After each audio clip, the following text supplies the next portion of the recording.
Hey, Nelson Gonzalez here in this second video of this 4-part series where I'll be discussing with you what are some of the advantages and disadvantages of the 4 different methods of applying control release fertilizer.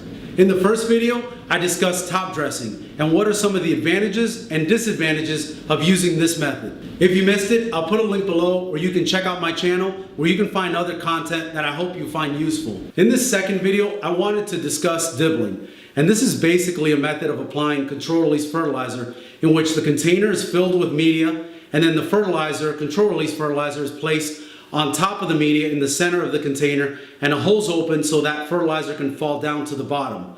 Then a liner or a plug, as you might call it, is placed inside that hole, just making sure that it's not planted too deep or too high in the container. This method is usually done when bumping up liners to gallons or liners to 3-gallon containers. And as you would expect, there are advantages and disadvantages to dibbling. So let's go over them. One advantage of dibbling is that it can result in a lower level of weed pressure.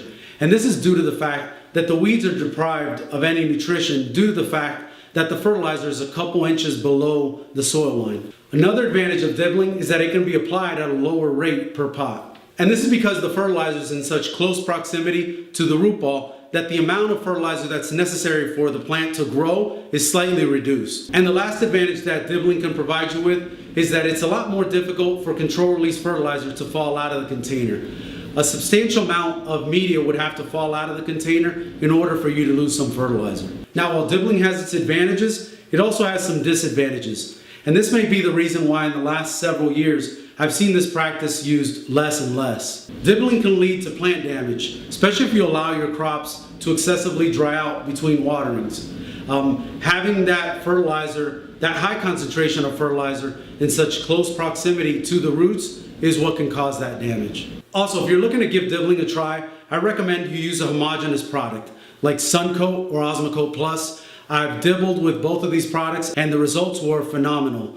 That being said, I do suggest that you trial it on all your crops because remember, everybody's conditions and growing practices are different. Thanks for watching my video, and I'm going to ask you for a favor. When I put out this content and I create this content, I try and find topics that are of interest to you, things that will help you out in the field. So if you have any ideas for some topics you'd like to hear about more in future videos, send them to the email address below, and that way I can create content that you really can use and take out to the field. Be sure to look out for my next video where I'll be discussing the advantages and disadvantages of subdressing. I'll see you then. Hey, thanks for watching my video, and if you found some value in it and would like to find similar content, click on one of the videos off to the right, or you can click on the button on the top right-hand corner, and that'll take you to my other videos. Thank you.